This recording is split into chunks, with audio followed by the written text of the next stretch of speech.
It is not a public event or a 3-day event, but it is back on schedule. It's the Southern Ohio Forest Rally for one day only, Saturday. We'll tell you more about it in just a moment with Jeremiah Johnson. This report on Litter Media brought to you by Hometown Motors Incorporated. Husqvarna, zero turns, lawn tractors, walk-behinds, handhelds, and auto mowers.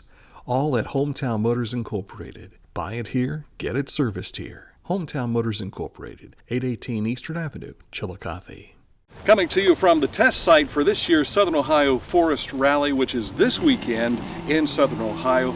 A little different for this year, and a couple of reasons why. We're visiting with Jeremiah Johnson, the chairman of the Southern Ohio Forest Rally. And Jeremiah, one of the things is this wasn't in May.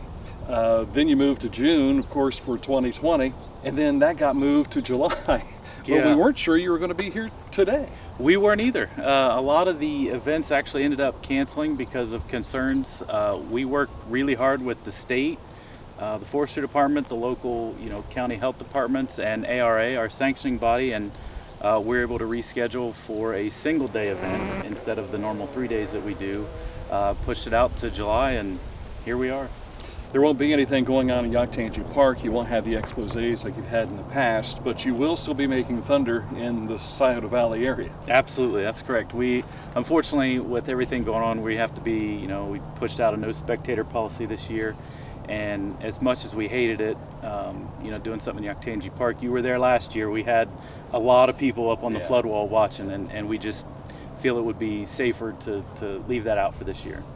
I know that's a tough adjustment, especially for the fan base that you've built in recent years, but they still have ways of seeing things via social media and no doubt probably your website. Yeah, if you check on our Facebook page, we'll be on there as much as possible, ARA.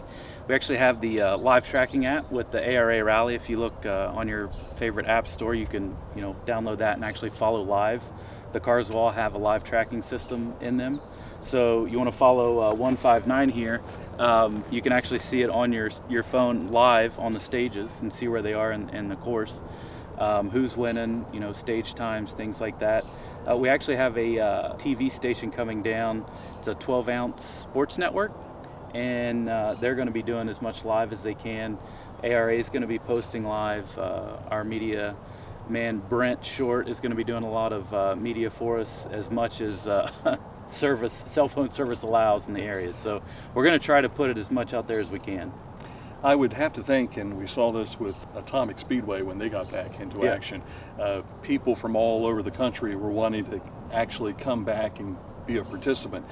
Your schedule was knocked off pretty much since January and February, and here you are ready to go here in July, so I got a feeling there's a bunch of folks chomping at the bit to participate. Yeah, we as of this morning, there's 64 entries, and we have some of the top teams in North America coming to the event. So people are definitely ready to be back out there.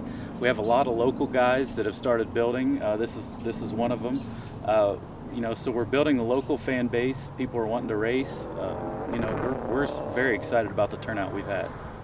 I imagine, like any other event that has been postponed or canceled and then restarted again, you've got some sponsorship base. It's pretty much stayed with you, which has to make you feel pretty good. I'd love to give a shout out to all of them, but I'll forget one. So we've been doing a lot with the sponsors, and I'll be honest with you, I was completely blown away. Between Brent and I, we reached out to all of them and said, hey, we understand if you guys aren't interested in continuing your sponsorship this year because of all the changes. We can't really give you what we had promised you with the fan base, and all of them said, no, we're supporting you guys and whatever you can make happen. So that's part of the rally community, and it's very appreciated, because without them, we just wouldn't have the funds to be able to make the event happen. Plus, that's security for 2021. Absolutely. Knowing that they are willing to be with you now. Oh, yes. Then got to think it'll be bigger and better next year. We've already started the plans for next year. Yeah, yes. Easy to do. Yeah. So you'll see a number of rally cars making their way through the Chillicothe area again at undisclosed racing action on Saturday. But we want to make sure that people are aware the rally cars will be here in town. So good luck to you. Hey, thanks, Dan.